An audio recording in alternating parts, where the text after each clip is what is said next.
Inclusion, awareness, and social justice in music education is a very important topic to the Midwest Clinic Board of Directors.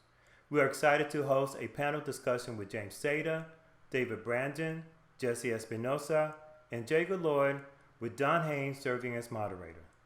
This session will focus on the awareness of social justice and will include strategies for creating acceptance of others, resulting in a more inclusive band program. Presenters will provide real-world perspectives to help you understand how to affect real change and help students understand diversity. Please welcome our moderator, Don Haynes. Our world has always looked to educators to teach and care for the young, teaching life values, wisdom, and purpose. Our young learn about the arts, science, and social skills. Teachers must now answer the call to teach the young about social justice. Teachers, they need you more than ever. What is social justice? It means that you treat people the way you want to be treated. Teachers teach kindness, joy, social values, and character. Teachers use the teamwork model, group projects, and music ensembles as means to build a culture of social connection, a human race connection.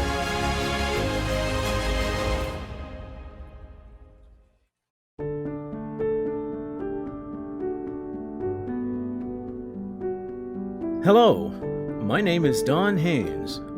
I am the moderator for this session.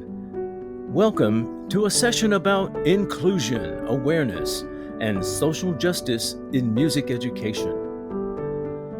The Midwest Music Clinic of 2020 is proud to present 4 outstanding music educators and performers who will share their perspectives and insights from their life experiences in music education and performance. And now, let's meet our guest speakers.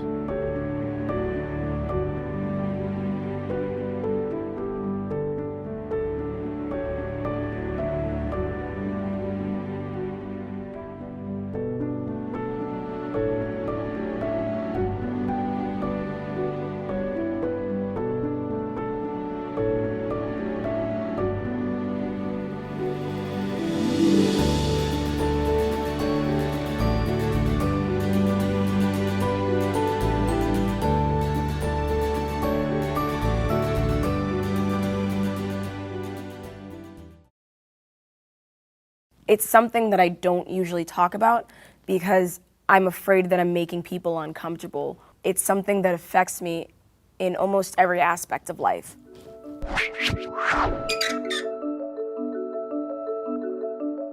There's something about having dark skin on a woman's body that shapes the way she moves through the world. There's something about having darker skin on a male body that shapes the way in which he moves through the world. It has real life stakes. From what I've seen growing up, dark skin equates to being poor, dirty, ratchet. They tend to be the bad guys in Tyler Perry movies. Straight from the border. That doesn't even make any sense. I'm not deemed as beautiful, therefore I am not beautiful. And those two are not really mutually exclusive. Could it be that something as early as colonization or slavery is primarily responsible for our beauty standards today? We're talking about who works in the field and who works in the house. We're also talking about rape, the rape of slaves to produce people who were known as mulattoes or mixed race. These standards of beauty travel. Eurocentric standards of beauty travel.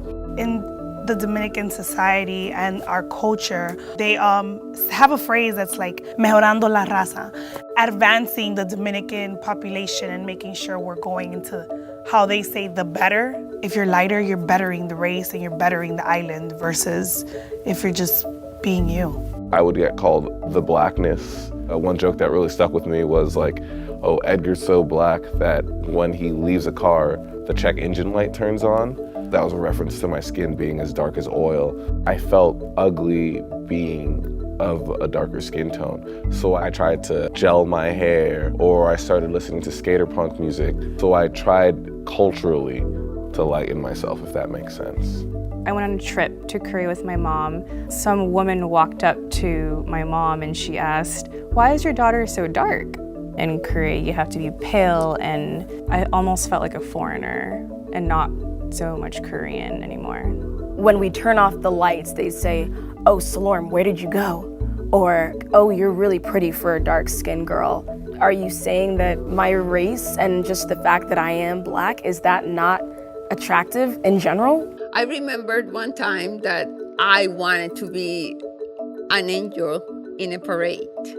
At that time, they were like kind of racist, you know, they didn't like black people to be angels. And my mommy got kind of freaked out. She was going like, "Please don't, you cannot be an angel because they're gonna laugh at you."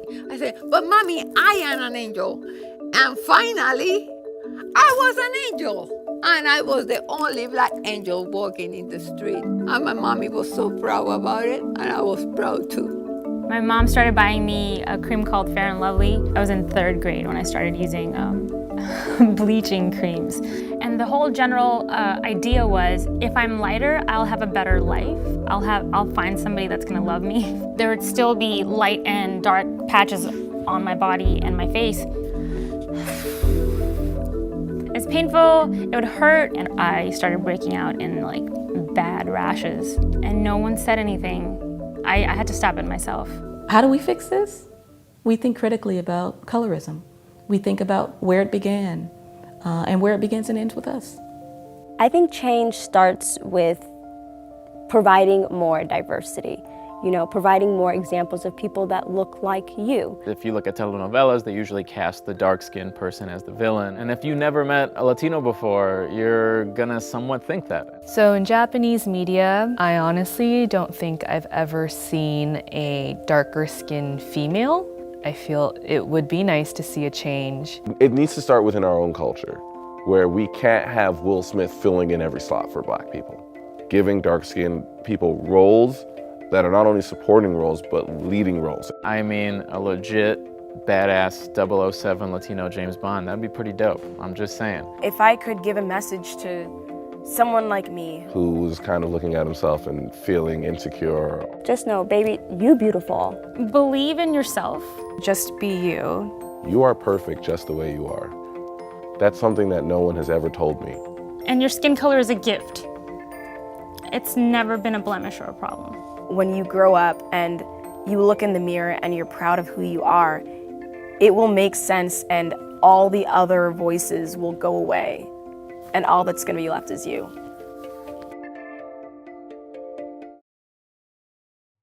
Hello, and welcome to a session with an amazing team of music educators.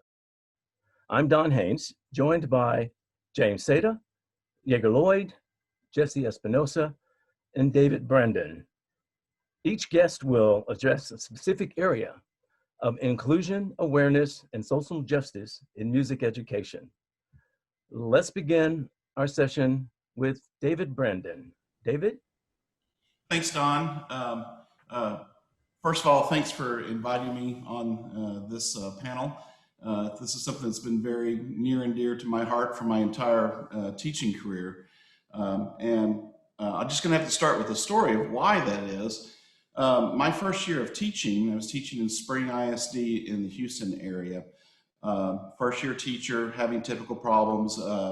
Had a certain student, Mark, I won't use his last name, but was kind of a little behavior problem, a male student, 6th grader.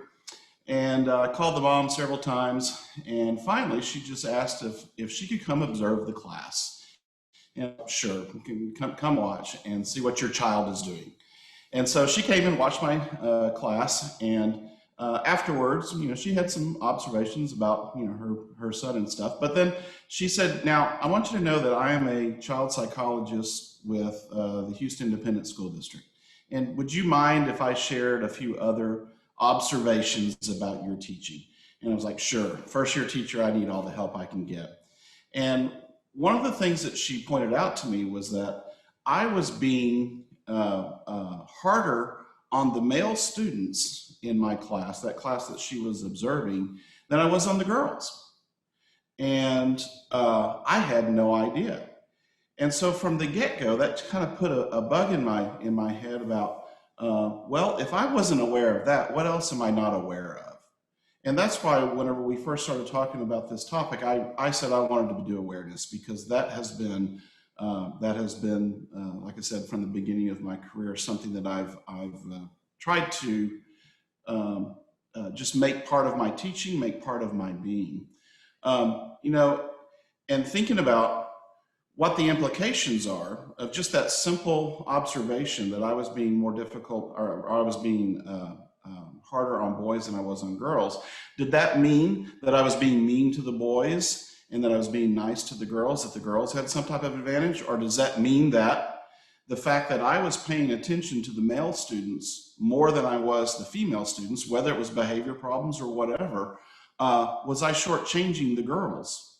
Because I wasn't giving them the attention and I wasn't holding them to the same standard that I was giving to the boys. And so what were those long-term implications? And so the more I thought about that, the more I came to the realization that, well, maybe that's something that manifests itself in my teaching in other ways.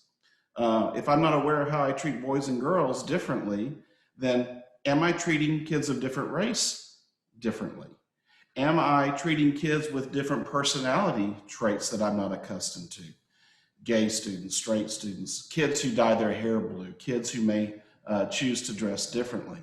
And I think as a teacher, it's incumbent upon us to make the playing field as level and as even as possible. And part of that is just being aware that there is the possibility that those things manifest themselves in our teaching, and we don't even know it. I don't think that any teacher walks into the classroom thinking that they're going to give one group of students an advantage over another group of students. I just don't think that's part of the DNA of a teacher.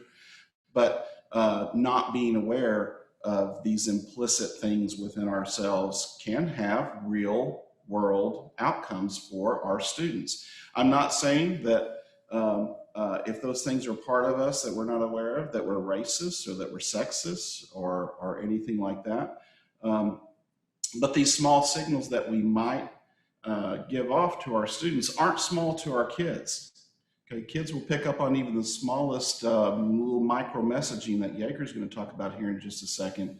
That may seem small to us, but it's really big to them. And right now, currently in our society, there's a large segment of our society that thinks that when we're asked to be aware of other people of different races, other people of different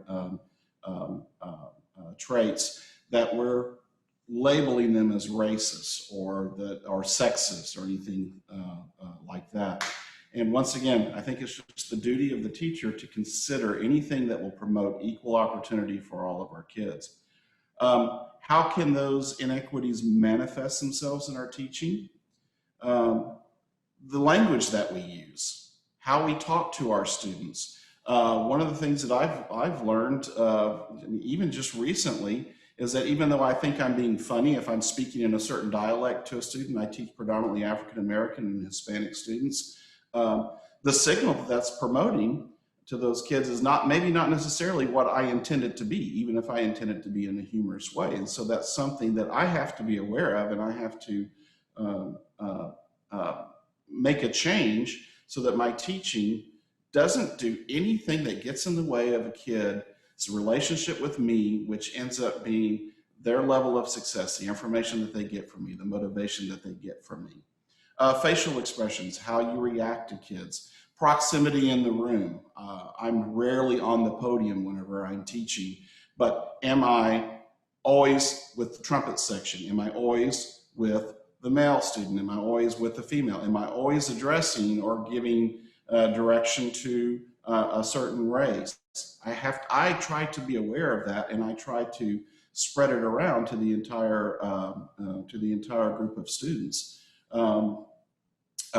So how do we grow as teachers and basically as human beings in becoming aware or more aware of what these biases or these tendencies might be?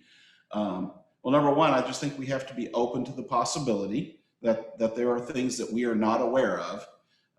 Like I said before, we may not be aware of it, but I guarantee you kids are.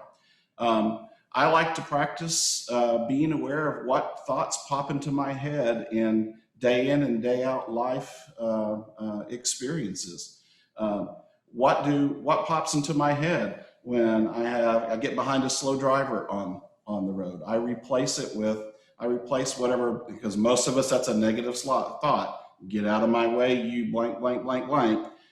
I picture my mom. That's my mom there. Okay, so and I know that I have to give her grace. What is the first thing that pops into your head when you're driving down the road in your neighborhood and you see a group of African American boys walking along? Whatever that is, if it's a negative thought, turn it around and create a positive out of it.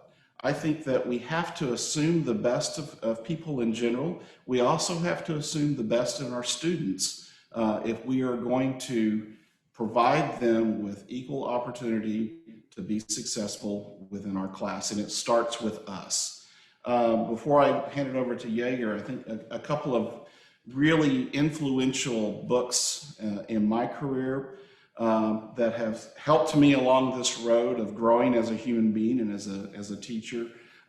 Everybody knows Stephen Covey's The 7 Habits of Highly Effective People, which the part that I take from that is I take basically the golden rule: treat people the way that you would want to be treated.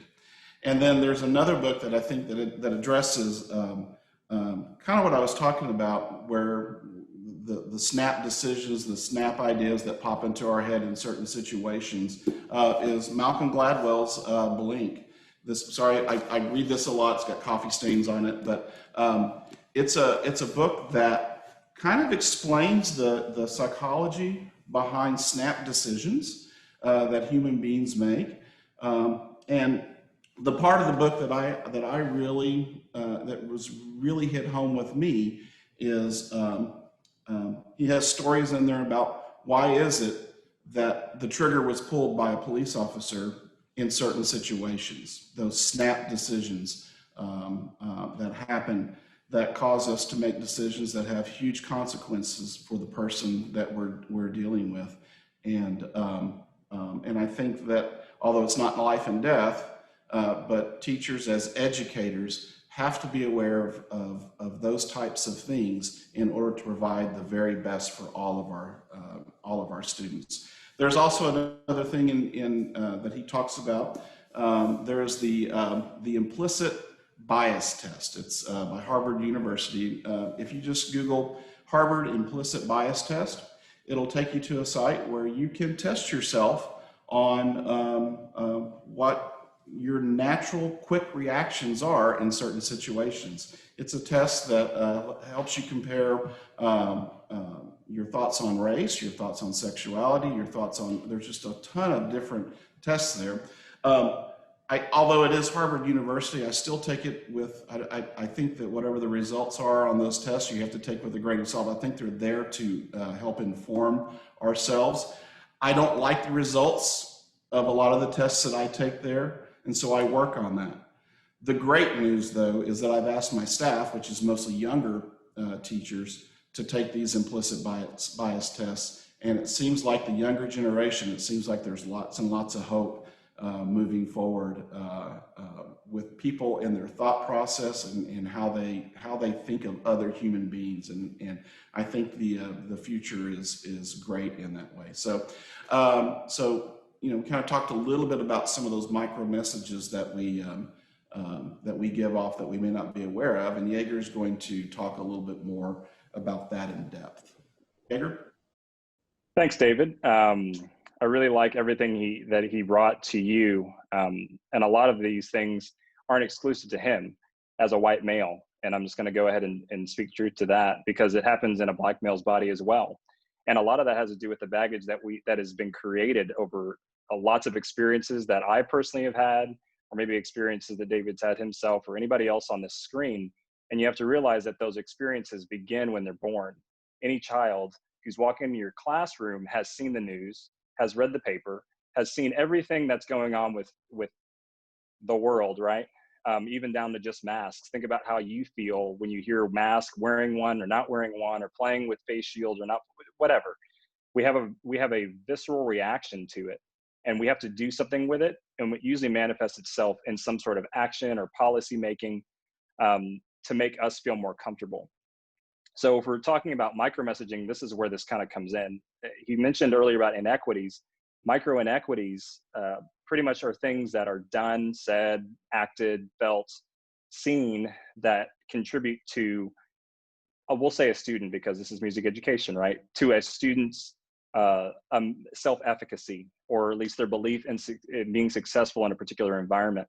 Same thing with micro affirmations, which is the positive side of things. Maybe you're actually, like David was saying, nicer to his female students, or maybe not nicer, maybe another word would be better, but affirming the quality of product that student is putting out versus another student. It's kind of in that same way, and you'll see a lot of these types of things popping up in our classrooms on a daily basis. So we talked a little bit about from the adult side or from the teacher side, but it's really important that you understand when the student walks in the door and they might not be a very good saxophonist or a very good trumpet player or whatever, they're in a scary situation because you as a teacher have so much power to help them or not help them succeed. And it's not about giving them the correct pedagogical language. Sometimes it's about giving them an ear to be heard. Sometimes it's about understanding that student on a deeper level. And I know Jesse will be talking about that here fairly soon. But self-efficacy, I want to kind of come back to that. Self-efficacy being when a student initially has been told, or I'll use an example. So science class, and I've heard this example a number of times. So in science class, I remember this when I was a kid. There's static electricity, gets to talk about static electricity. And everybody gets to bring a balloon that day. And that balloon gets brought and everybody blows it up and everybody gets to rub their hair to see how static electricity works. Well, guess whose hair didn't stand up? Definitely mine. So that tells me as a student, and it has nothing to do with the teacher being specific about something, about my race. It has nothing to do with them saying that, you get it. But that tells the student, not instantaneously, but over time, that they are different and that they might have some disadvantages in that classroom. Think of it as a bank account. So everything that we do goes into basically one of two slots, depending on how the student's cultural upbringing is. It could either turn into, well, that's another drop in the bucket for, I can't really achieve as high as this student next to me, who might be a different race, who might be a different, I've seen the most in wealth in terms of economic status. That's where I've seen the most inequities and affirmations happen. And then coming back to myself, when I'm checking on how I'm addressing a student who might have grown up more wealthy than I, how am I addressing their achievement? Am I diminishing the fact that they are good at the saxophone or good players? Or am I treating every student with the same amount of energy? I guess that's the best word I can think of. Am I giving each student the energy that they need to achieve the highest level of musicianship? And so going back out to how these micro messages and all these things affect the classroom, we have to start looking at our policies and looking at how we're promoting particular students, whether you have drum majors that are always boys or drum majors that are always blonde girls or whatever. You have to look at what you're doing on a consistent basis, because that's part of the messaging. It's not just what comes out of your mouth again. So right now in Round Rock ISD, that's where I'm from. It's just north of Boston. One of the things that we've created an equity, diversity, and inclusion task force to look at things like programming, to look at things like budget and resourcing, to see if that has anything to do with the achievement or lack thereof of particular students or particular programs within the district. And that's really important to me personally, obviously, because I'm a Black male, but it's extra important because Round Rock ISD has a very high majority white population. And so imagine the amount of things that I have to make sure that are not in my mind in order to not create an inequity for the white students, but also continue to promote children of color or any other students of LGBTQ or anything like that, anything. we have to be very mindful of how we're going about creating structures for everybody's achievement. So I know Jesse does this really well, and I want to make sure he has plenty of time to talk to you all about it. But just remember that these inequities are not just this one thing that happens to you that one day. It's a bank account, and these kids, some of them have had a negative withdrawal for like 15 years. So you, because you are there, and you have to think of it like this. Think of it, I know in Texas, we talk a lot about listening levels. And I'm sure everybody talks about listening levels. First, you need to listen to yourself, then you listen to your side neighbors, then you need to listen to everybody in the ensemble to try to create the best sound of the band or orchestra or whatever program or whatever ensemble you're working with. It's the same thing with awareness, kind of like with David. And what we're doing right here on this screen, we checked ourselves, we were very self-aware, and then we have to check our sides. And that includes your private lesson teachers, because believe me, sometimes just because a student is not doing well in the private lesson or not practicing whatever, what kind of communication is that private lesson teacher providing to the student? If they're treating them just like, you know what I'm talking about. So you have to train your teachers, train your staff, train everybody who works with them. That means the boosters too, to help them see what you see when you become more self-aware. And by the way, record your classes. It would be an eye-opener if you record your classes, just to help them understand what you're trying to do for the achievement of all students. Anyway, I just want to make sure that you understood the inequities and the affirmations. And Jesse, I know you do so many great things with your band program, and please go ahead, Jesse. Thank you, Jager. Just to kind of put in context where I'm from, I'm teaching here in Houston, Texas at Waltrip High School in Houston ISD, so inner city urban school district. If you can imagine about not having something, that's where we're at. And one thing we do have is we have fairness and justice within our program. And just to piggyback a little bit off of what Jager just talked about, I can recall a situation where I had an opportunity to have a lesson teacher working with my flute players. And it was an older Caucasian lady. And of course, my school was majority Hispanic. And she had issues. And I had students coming out of her room crying. Mind you that we're raising funds for these students to take lessons. We're scraping the bottom of the barrel to make this kind of stuff happen, but they were having a horrible experience. And so when I addressed this with the private lesson teacher, it had to do with not being able to relate to the students. And, and she literally said, these Mexican students, I don't think they understand what I'm telling them. And I said, excuse me, ma'am? She's, well, yeah, I don't think they get it. I've said it so many different ways. I don't know if it's a language issue or what have you. Ma'am, all of these students speak English very well and they understand you. I think the problem is you have never worked with other students that are trying to come from different walks of life. And by all means, understand they're not all Mexican. They're from different backgrounds and cultures. And so she stereotyped them. And, needless to say, that was her last day working at our school. The apologies and things were accepted, but I just knew it could not continue on. And we brought in another person that was coming in to work with them and spend some time. Totally different outcome. Because the next person was working with the students on musicianship and found ways to relate to those children without allowing race to be a part of the conversation.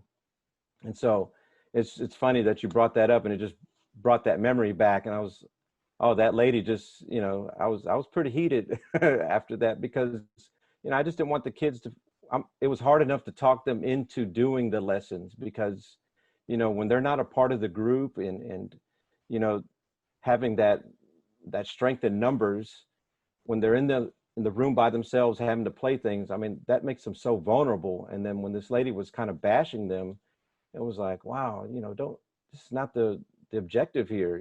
We need to build them up and work with them. So in any case, when these students walk into my band room, it's a welcoming atmosphere. And it's funny that we also heard about students coming in maybe not as talented or not as prepared. We get students that have zero experience. And so imagine, you know, somebody without any middle school or elementary music background, because unfortunately in our district, not every student has that opportunity. But they get to my high school and they hear about the program and the tradition that's been in place for many, many years. And they learn very quickly they have just as much a chance as anybody else that's been there or has been playing all along. And it's created these real special, amazing, I like to call them minor miracles with children. And a lot of it is based on the opportunities I try to give them, besides just having the chance. I spend a lot of time on servant leadership. And so one thing the students can do is really understand their opportunity to work with others and help one another, and building off of each other's experience levels, whether it's on the side of not having much experience at all or none, or the people that have been playing for several years, and just really benefiting from what everybody has to contribute. Because the students that have zero experience versus the students that have quite a bit, those create teachable moments for the students, you know, and to accept them. Because, you know, take a section leader that has, you know, let's say the trumpet section, you know, we'll have 20 plus trumpet players and about 8 of them can be beginner level players, and they're on the field working just like everybody else, and they're holding their instrument. You know, we try to capitalize on the things that they're able to do while we're working on some of the other stuff. And of course, what's amazing is that some of those players end up wanting it so much, they find a way to just go above and beyond. And what they missed maybe in 3 years of middle school, they capture that in just a matter of weeks, you know, months. You know, it just happens. And it's not an overnight thing. Obviously, we all know that as musicians. You know, you don't just wake up one day and just start playing. There's very few people that are able to do that. But it's amazing that I can recall a bass trombonist. He was a aspiring guitar player in one of our general music classes that we have to teach. And he's sitting there for about a month or so listening to one of my assistant directors talk about the band, because we tried to recruit students from that class.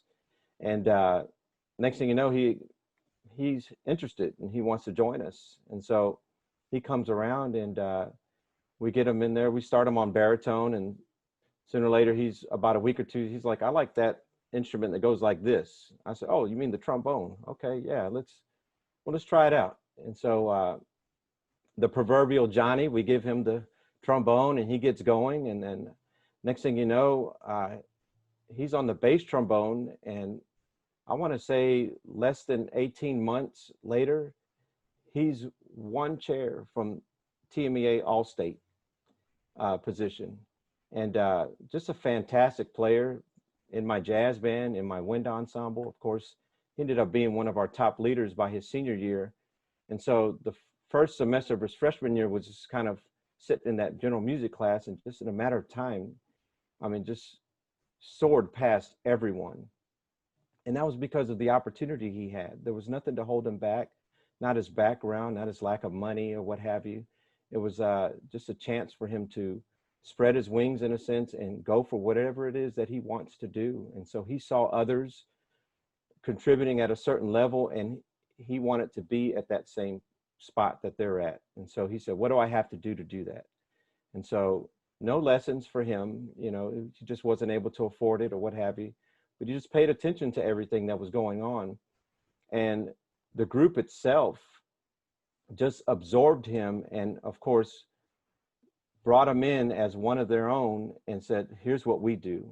And so that just, it's a beautiful thing to see when, whether it's boys or girls or any of the different races or backgrounds that we deal with there at Waltrip. I mean, we really help one another. And so that leadership aspect really adds to that, you know, just being a humble follower, a capable teacher, and strong performer. Those three things, and making it so simple for them to understand, pushes them, you know, to go ahead and be motivated to do their very best.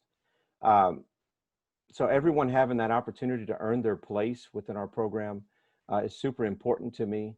The other things that I definitely keep in mind is not to allow the influence of money, status, parent participation, any of those kind of things to drive decisions, within our program. I, for one, is very lucky to have gone to school at Waltrip High School. And so I have that unique situation of really being able to call back on those experiences that I had. And my parents, they were, at times working overnight. So their participation within different activities for me just wasn't there. Money was not always available. Of course, our priorities, within our family was not always to spend on things. I was lucky enough to have an instrument because of godparents that gave it to me. But in general, no, I just didn't have much. And so, I can recall those things and share them with the students that are there and let them know I'm from the same neighborhood that you come from. And I know what you're going through when I talk about parents. And in this case, nowadays, different from when Waltrip was back in the 90s, which was predominantly white.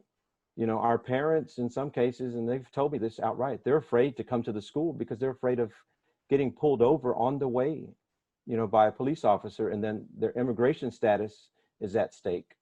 And so those kind of issues are the things that we deal with. So how do we get past all that when we don't have 100% parent participation? I know none of us really have that. We wish we did, but we definitely would like as many of them to participate as possible. But it's these kind of situations that are there with us, and we have to understand that. And so as we criticize and or chastise students for why is your parent never here? Why is this not happening? Or what have you? I mean, those are some things you have to take into consideration.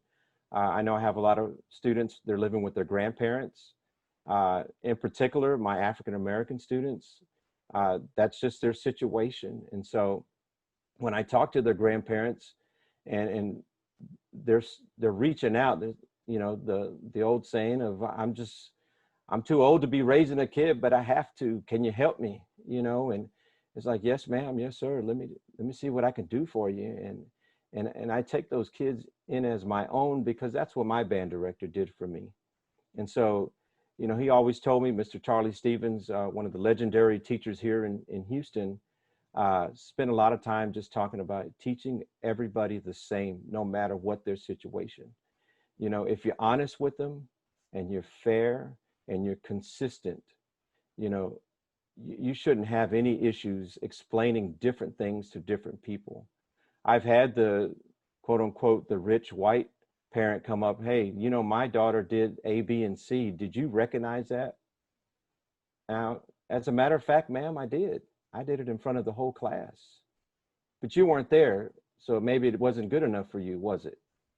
She didn't like that I had told her that, but I had to say that just to validate what we do on a daily basis. We're not waiting for a special ceremony. We're recognizing the good that happens all the time in our class. And so that positivity just rings across the room every day in terms of what we do. I feel so special when I take the podium just to give some, beginning of the class announcements.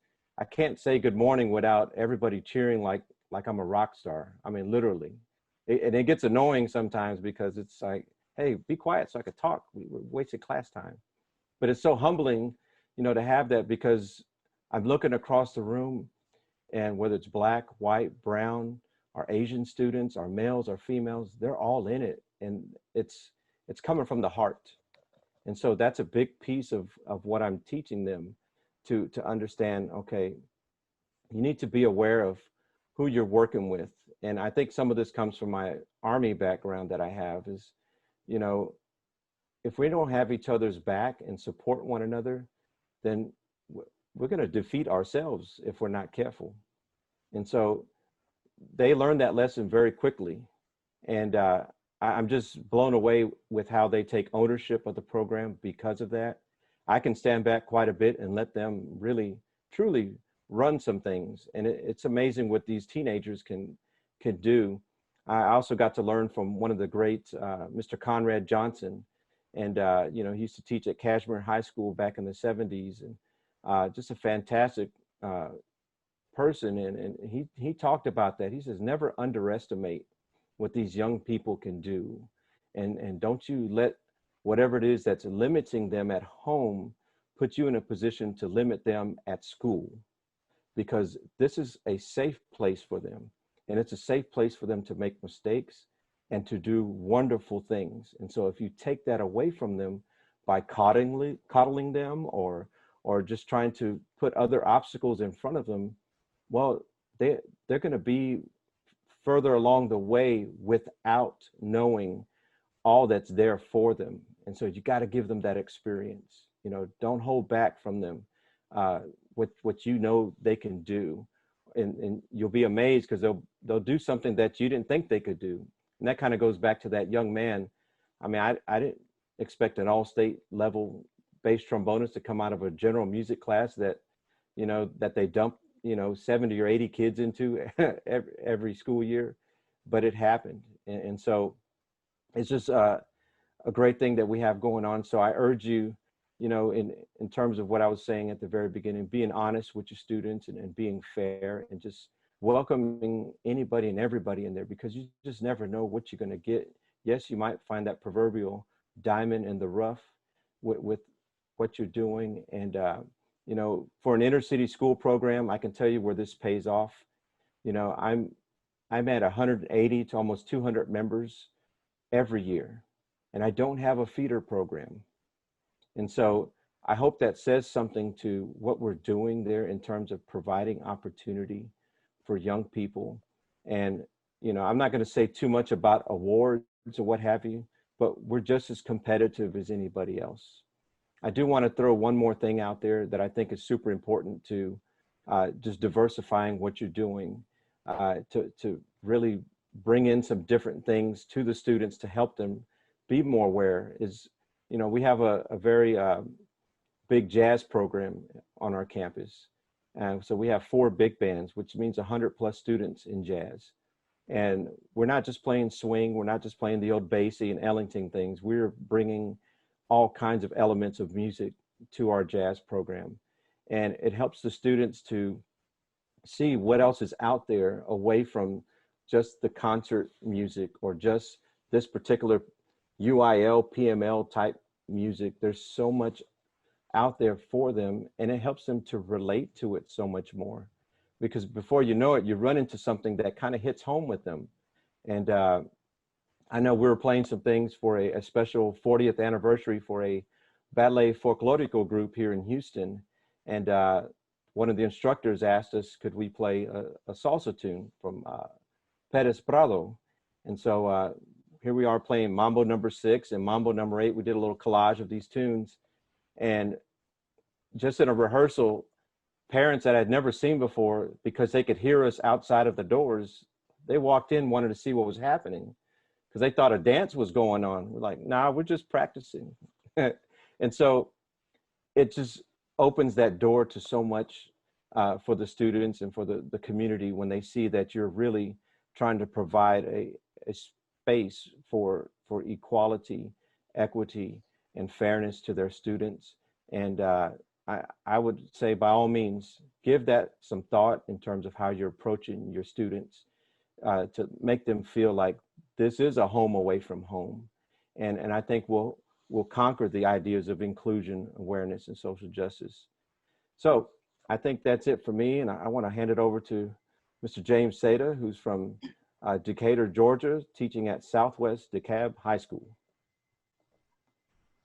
Thank you so much, Jesse. I mean, my goodness, David, Jager, everything you guys are saying is so loaded. And I love the last thing you said, Jesse, about having those special moments in your band room. I was just talking to my leaders about this last week, and we were kind of reflecting on past performances and past good moments.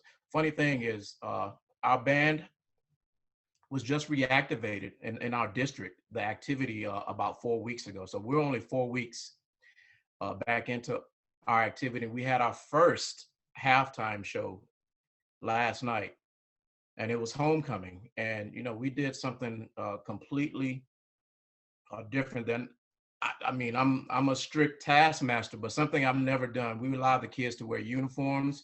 A 10th grader came up to me about a week and a half ago, said, our homecoming falls on Halloween. Can we wear uniforms? Of course, my initial response is, no, we got uniforms. Everybody needs to look precise as we always do.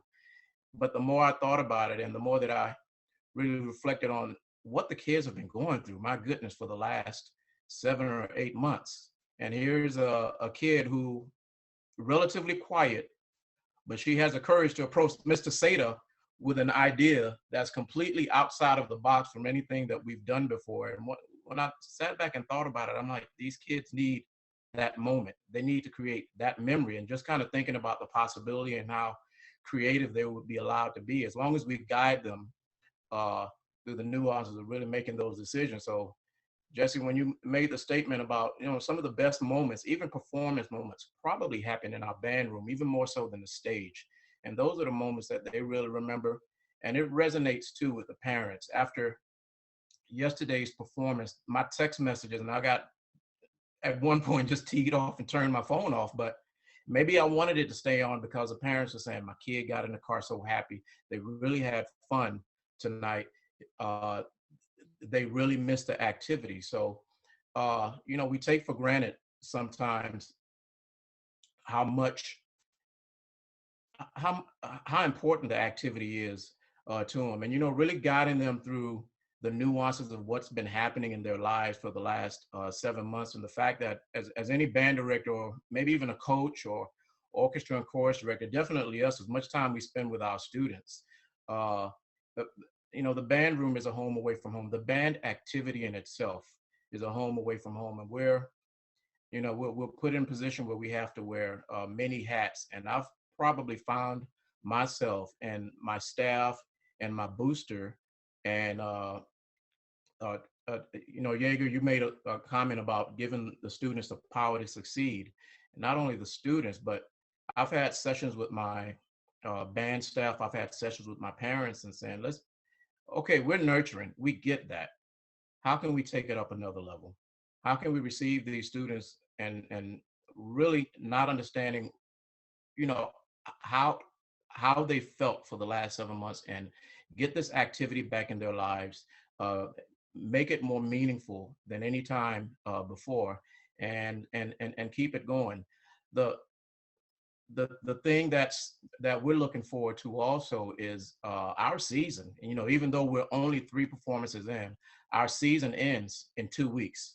I don't know if our football team is going to the playoffs or not, so we're not sure how the extended season. So we're already considering, even with the tall amounts of things that we have to do in the spring with concert festivals and solo and ensembles, we actually host our district evaluation at my school's Performing Arts Center. And, those kind of things would happen. But I still have in my mind to preserve some of the marching band experiences that they may have lost, because, it's important to them. I tell the kids, we're going to give you what you need, but once in a while, of course, we'll give you what you want, as long as you earn it. So trying to bring back and preserve at whatever point in the spring some of the experiences that they may lost is something that we're planning for right now. But let me kind of talk about my position, I guess, on the social justice side, and the guidance that I think we have to give to our students. It was March 13th when we had our last rehearsal. It was a big wind symphony rehearsal. Late into the evening, I think it had to be about 7:00 p.m. when we got the email from the school district saying, we're shutting everything down. Chairs still set up, all the instruments there. And at that point, all the news cycle was COVID this, COVID that. There's a pandemic that's spreading, but I don't think people really understood it. I mean, I could probably speak to the people on this call. We didn't understand the magnitude of it. So at the time, it was, okay, we'll be shut down for a week and we're coming back. And then that stretched out to 2 weeks. And then that stretched out to 3 weeks. And then, virtual learning became a big thing. And all of a sudden, speaking on the flexibility of a teacher, we have to learn a different way to teach. And we have to learn a different way to engage with our students. And we did so with the same mindset and mentality that we're in the classroom. Of course, everything is about the task. Everything is about the music. Everything is about the pedagogy. Let's make sure we stay up on it. And that worked out well, and the kids were doing it. But it was just something different about the experience. Of course, everybody's sitting in whatever parts of their home on a computer screen trying to have band, and the kids and the parents are doing all that they can to make sure that the students are engaged and they're logging on. And I'll give you just a little perspective on how my community looks. And I think we talked about it the last time we spoke, gentlemen. Southwest DeKalb High School is a school of about 1,100 students. We're just east of Atlanta. And it's a relatively broad economic dynamic in the community. Our school is Title I. We have about 70% plus that's on free reduced lunch. And I guess that speaks on the household income reported by the students and their parents. And, we try to not make that mean too much when they come in the band room, because of course we want to give them that experience. So, giving the kids everything that they need is so important in our day-to-day activity. Our students travel like any other band program around the country. And one thing that's always eye-opening, and I learned this early in my band teaching career, and I'm 20 years in now, is we would go into certain communities and the students would see whether it's just a campus set up in a particular way or a beautiful stadium that's on campus. None of our schools in our district have stadiums on campus, and we have about 4 stadiums that we share. But they see those things and they walk into a band room at the time and they see, acoustical paneling on the wall was a big deal to the kids. Oh my goodness, they have a storage room just for tubas and percussion. We didn't have any of that. And now all of a sudden they're creating in my mind and in their minds, and they always think this, they may not always vocalize it. And it's important to me that I listen to my students talk, especially the veteran ones who are always willing to speak and share. But, they travel and they see what others have and they come home and they start to realize what we may or may not have. And then it becomes incumbent upon us to try to give them or supplement as much as we can those things. So it's not always a thought that occupies them. Heck, they already see it in their communities. And, I can literally drive, even in our community, a half-a-mile stretch, and I will pass $300,000, $400,000, $500,000 homes, and then a Section 9 apartment community, all on the same road. And these are the students that share the building. So it hits others more so than it will. And the way that I've kind of saw some of those things playing about for the last 7 or 8 months is the access the students have to technology, the reliability of the technology that they have just to be able to chime in. And it became a thing that we could not assume that the student had reliable internet service at home. And if they did, they may have mother, father, brother, and sister, and them all trying to use it. And it just may be a very unreliable source, or several other siblings in the same space that I want the kid to play 12 major scales in the same room with a 7-year-old kid trying to learn basic math and others. And it happens, it's a reality. And they're balancing that mute button and the stop video so they can be respectful of their sibling. And at the same time, their sibling is being respectful of the fact that this kid is in this band program and they have high standards for all of the students. So I learned to be much more sensitive than I probably ever have in my career. And then I open up the space for them to share. And, I like to say to my students and parents, everybody has a story, and you have to take the time out in our everyday rigor to listen to what they have to say. And we've made it a routine now on our weekly virtual class. All of our schools right now in our district are 100% virtual right now. And like I was saying, we just started after school marching band about 4 weeks ago.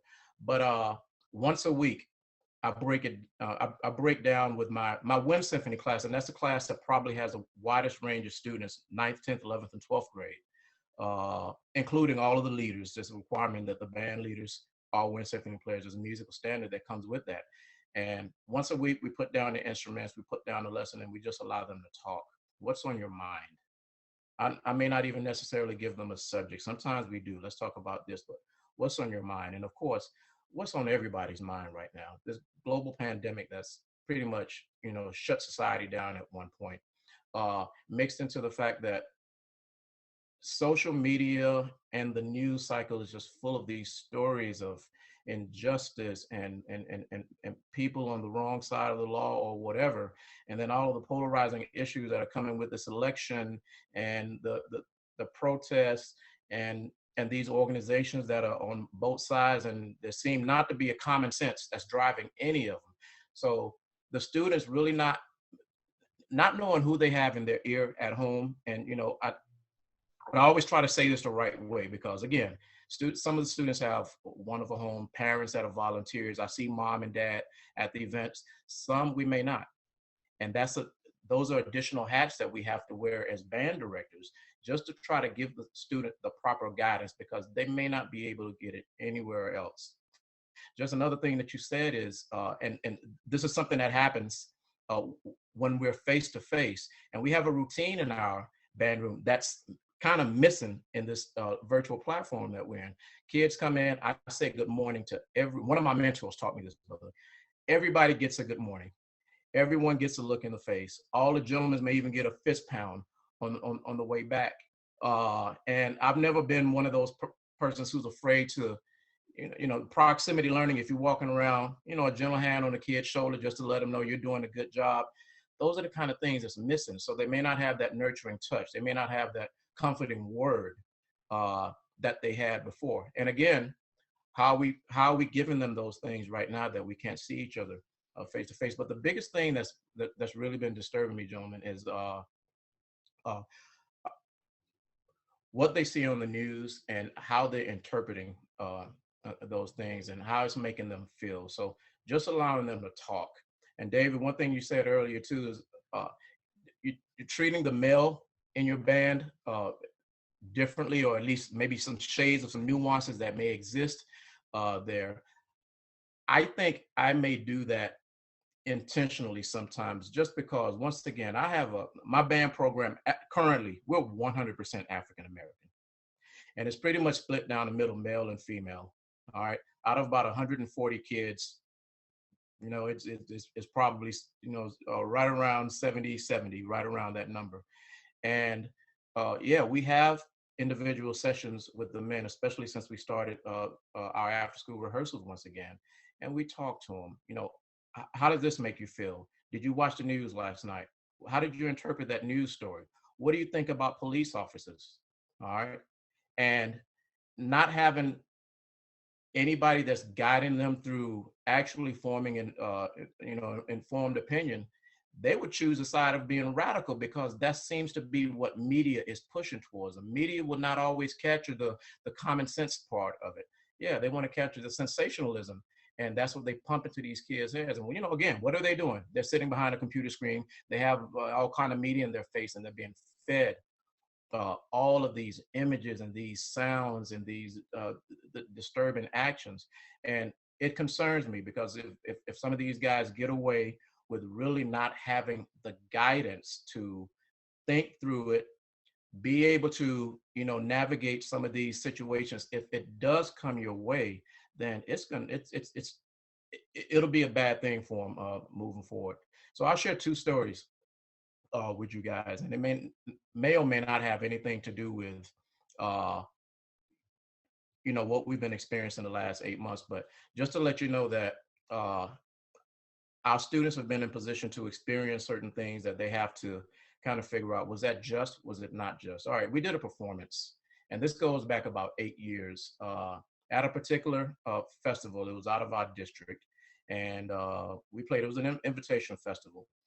Actually, it was about 10 years ago.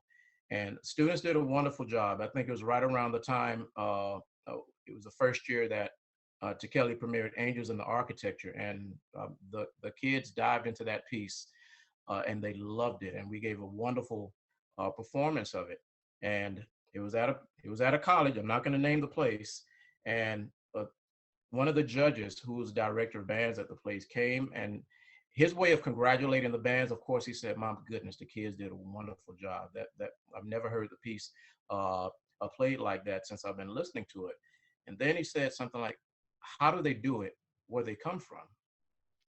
And I had to hear it again, I guess, to try to figure out exactly what he was saying. Well, how do they do it where they come from? And I asked him, "Do you really know where these students come from, or you just, speaking with not understanding their social dynamic?" I'm like, okay, they come from different homes, but they do come from homes. They come from different places, but they do have guidance. These students are taught well. These students have manners. They have high character, and they take their music seriously, just like any other band. And I doubt very seriously that you made that comment to them. And of course, what did I hear?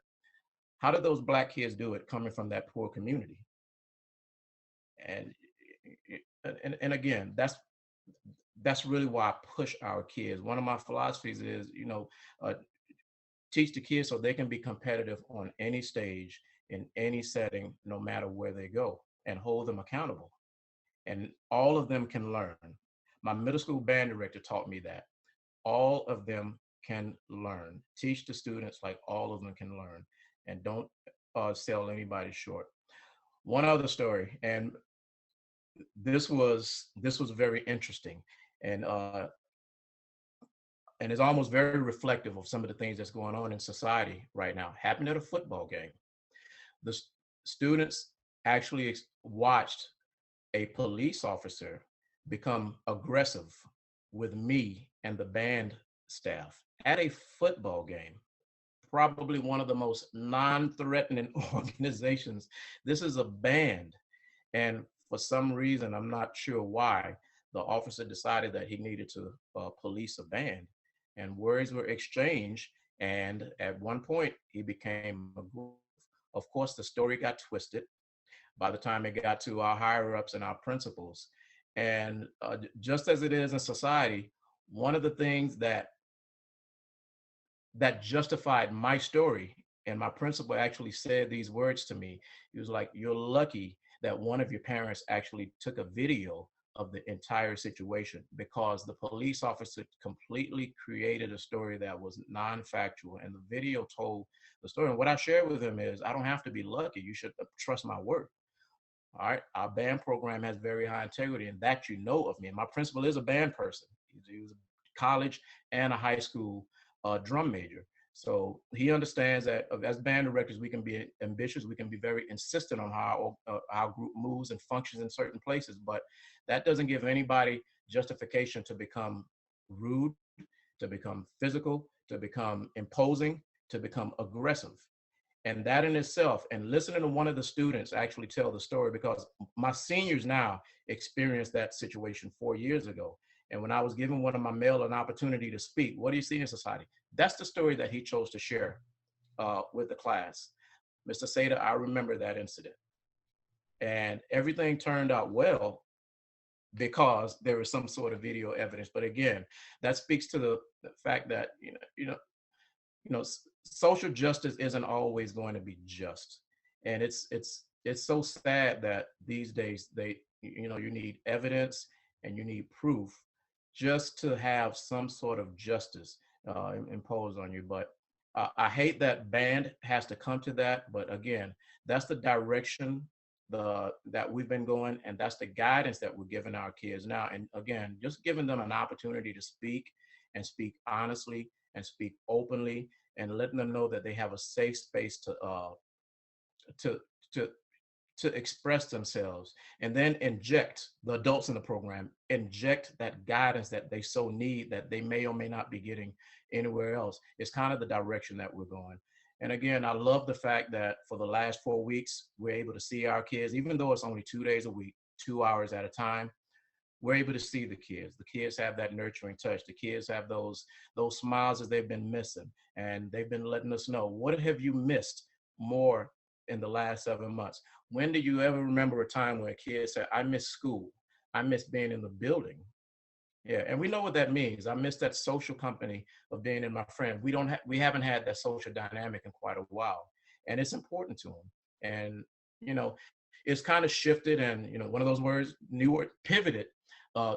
ways that we have to think about our program and how we're guiding the kids right now. But again, I love what we're doing, and I love how the kids have made those adjustments, and they're creating a new balance in their lives. And more than that, I know now probably more than ever how important the band activity is in their lives. And I don't want to overstate this, but to a lot of them, it's life-saving. It's life-altering. They're with some of the people who are going to be the best friends in their lives for the rest of their lives, college roommates. And they're going to grow up, and they're going to always have these stories to look back on. So when I think about that halftime performance last night with everybody in uniform and us doing the choreography to Michael Jackson's Thriller, it's a wonderful, we said band is fun. Last night I saw in their faces, and I saw from them that here we are, we're back again, and band is fun once again. So I can't wait till Tuesday when I see them again, and we can't wait till the next time that we get an opportunity to share. And David, Jager, Jesse, thank you for giving me even more ammunition to take back to them. And I really appreciate the session, and I appreciate you guys openly sharing your experiences as well.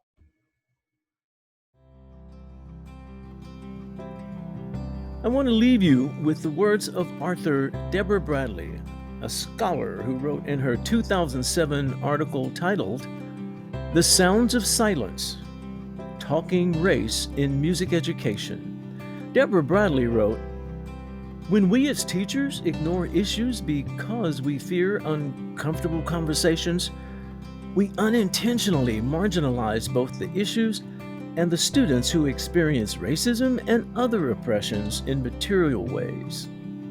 However, the job of educator carries an obligation to help our students make sense of the world around them, including the positive, the negative, and the perplexing. Music education places us in a unique position to deal head-on with such issues. Music as a human endeavor, emerging as it does from the realities of life, provides a natural opening for conversations from which students make meanings and construct understandings." A special thank you to our 4 guest speakers and the Midwest Clinic Board of Directors for sponsoring this session about inclusion, awareness, and social justice in music education.